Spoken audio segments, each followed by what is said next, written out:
As Formula E races go, that was one of the most Formula E races I know of. Let's talk about the Miami ePrix. Let's think back to that Valencia race a few seasons ago. And let's try to unpick the results just a little bit. To start with, do you remember that Valencia ePrix from a few years ago when energy levels were the big debate, when drivers and teams were gaming how much energy they needed to have? Lots of them got disqualified because the race went a lap longer than expected, and so a lot of them ran out of energy and ended up using too much energy for the ePrix. Well, we sort of had that this time, with attack mode. A late crash caused a red flag, while some drivers still hadn't taken 6 minutes worth of attack mode. With about 4.5 minutes left of the race, well, the math adds up from there. We'll go through the 5 drivers that received the penalties and the impact it had on the race. So 2 of the 5 drivers that were affected finished on track on the podium. Norman Nato, the race winner, Robin Freins, who had finished 3rd. At the same time, it also affected, at the time, championship leader Oliver Rowland, who was running 4th. It affected Sam Bird, who was running 5th, and Taylor Barnard, who was running 8th. These time penalties that they were given were 10 seconds, and it had varying impacts depending on the drivers. Norman Nato and Robin Freins both lost 5 places each. Oliver Rowland lost 7, dropped out of the top 10, doesn't get any points from the Miami ePrix. Sam Bird lost 14 spots. That's because of how bunched up everything was, and because he was down towards that pack that were all meleeing at the end of the race. Likewise, Taylor Barnard, who was 4 seconds behind his teammate, lost 12 spots. What it meant was Pascal Wehrlein is your Miami ePrix winner. I did say Porsche were the ones to watch, and they got 1st and they got 3rd, as Da Costa was also promoted 4 spots. Pascal Wehrlein getting the extra point for the fastest lap. Didn't get the pole position bonus, but yeah, it was as near to a perfect weekend as Wehrlein could have hoped for after qualifying. But the person who is probably going to be a driver of the day is Lucas Di Grassi, the former champion. Got his Lola onto the podium. That Lola Yamaha Apt team have been struggling so much this season. They have had so many ups and downs, some promise early on and some issues late into different bits and pieces in the race. And hey, it worked out for them. They got 2nd place. The top 5 was rounded out by Nico Müller for Andretti, and then the Mahindra of Edo Mortara. And those Mahindras were running really well. I'm pretty sure I said Mahindra were one of those ones to watch. Nick de Vries got so unlucky with that issue that he had, but got very lucky that it happened just before the red flag. Because, well, he did come across the line in 12th in the end, but he did manage to salvage some kind of result, albeit not one that came with points. But the people who gained the most, the likes of Nico Müller and Edo Mortara, both gained 5 places. Da Costa and Tictum both gained 4, so did Di Grassi. Wehrlein gained 1.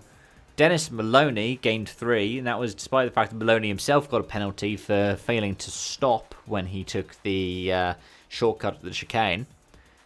And then anybody who was from De Vries down to Gunter gained 2 because of the McLarens. Which makes this penalty debate a bit of a hot button issue, doesn't it? Should it be the Formula E gives out these penalties? Well, I think it's fair. I think it's very, very harsh, but I also think it's fair. Because, well, they broke the rules. It's the same with that Valencia drama from a few years ago. It's a bit silly, but it's fair.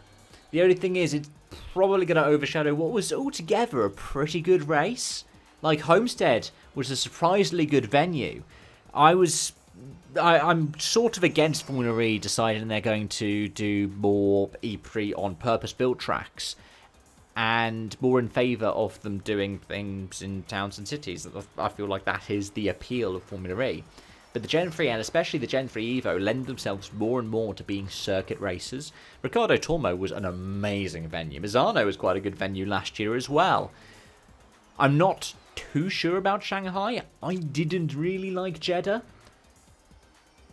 But the telltale thing will be this rumour that's been persisting for a while now that the London ePrix won't be anymore and they're going to go out to Silverstone. I think that the appeal of the British round has been, it's been in London. And if you're not going to go into London, go into another city. Heck, World RX was looking at going to Coventry of all places for the British round instead of returning to Lydden Hill because of how unsuccessful Silverstone was as a venue. But those are just my 2 cents on that, really. In terms of the impact on the championship standings, well, I did say Roland was the person leading the title coming into this, and he's still leading by 14 points over Antonio Felix da Costa. But the biggest gainer of it all, unsurprisingly, is Pascal Wehrlein, who has more than doubled his points haul on the season in that one race. P3 in Mexico, and it was a non-finish because he was on his side in the season opener in Sao Paulo. So his points for the start of the season came from what happened before he was flipped upside down in Sao Paulo, and then Mexico and the second race at Jeddah.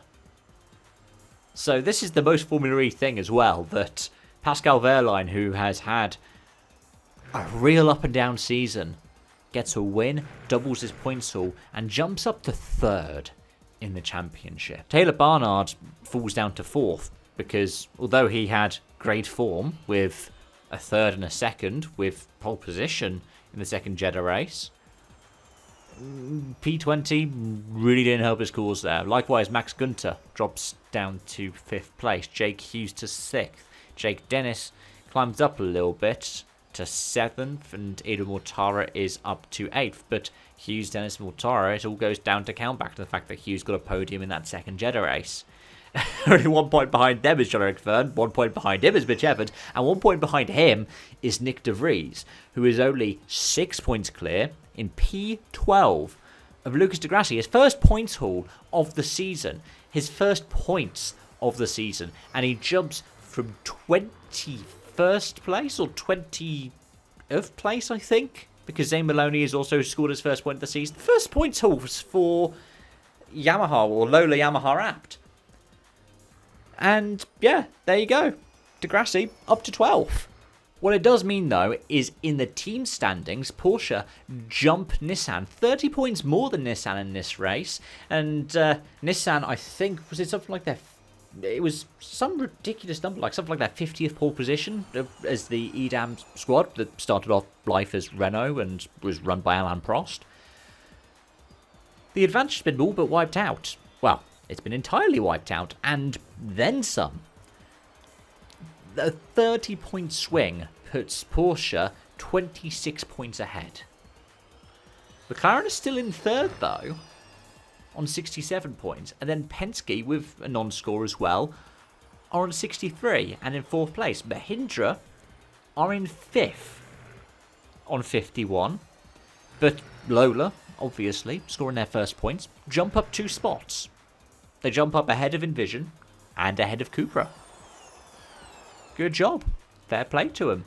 It puts them still last in the manufacturer standings. Mahindra in the manufacturer standings are in 5th on 66, tied with Jaguar, which is so bizarre to think that they are tied with Jaguar, because you wouldn't expect all of that. You'd expect them to be so much higher up in the standings, because they have seemingly been the dominant powertrain, but they have just struggled so much already this season. The Stellantis powertrain is in 3rd on 84 points, despite the fact that the Stellantis powertrain only got 1 point for the whole weekend. Porsche are in 2nd on 120, but Nissan, because it's, the Nissan squad and McLaren combined, are leading by 24 points. But I wanted to leave it on this, which is Mahindra got 47 points last season as a team. They're on 51 now. 51 points. They have, in 5 rounds of the season, bearing in mind that this is a calendar that has 16 rounds, so we're not even a third of the way into it, they have surpassed their Season 10 points haul. That is monumentally impressive. Like, it's something that's really hard to fathom, and they're closing in on their manufacturer's points haul last year of 95, when after a third of the season, they're already on 66.